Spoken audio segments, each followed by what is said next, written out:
natin ng si flywheel naka-top dead center, di ba? Naka-zero. Okay, saan tayo nagbe-base na ang cylinder number 1 naka-top dead center? Yung sa flywheel. Okay? Na yung inyong pointer ay nakatapat dun sa 0 degrees. Okay? So, malaki naman yan, sir, no? So, let's say nandito yung 0 degrees. Meron bang chance na nung nilagay yung pointer na yan at nilagay yung marker doon sa flywheel, eh hindi naman talaga yung sakto. Now, let's say may 0.01 difference or 0.1 degree na difference or 0.05. May chance yun, sir.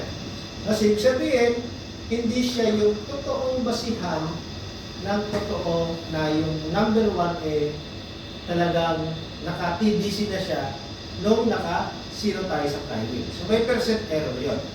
Okay?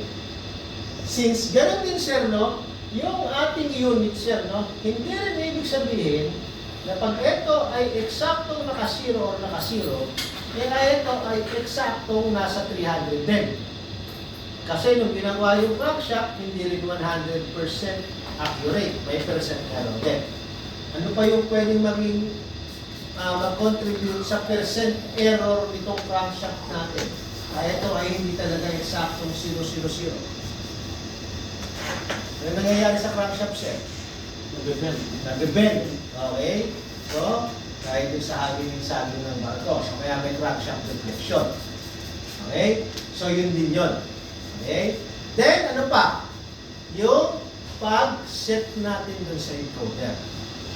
So, yun yung mga tatlo na reason na yung talagang 0 natin sa 1 at yung ibang mga unit natin eh hindi accurate na yun ang position. Okay? So, meron tayong hahanapin na TDC calibration o yung sinasabi niya na PMI zero diagram.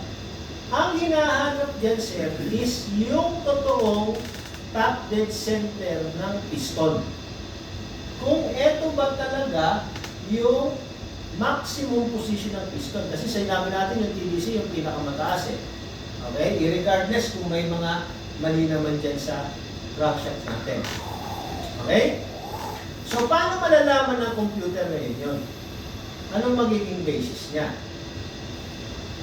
Using PMI computer. Paano niyo malalaman na yung piston mo eh nandun talaga sa pinakamataas na position? Sensor. Okay, dun sa PMI sensor. Anong hahanapin niya, sir? Pinakamataas na pressure, sir. Pinakamataas na pressure, Pmax ba? Pico. Pico. Ang PCOM. Okay, maximum compression pressure. Yun yung magiging signal para masabi niya na yung piston mo ay totoong nasa TDC.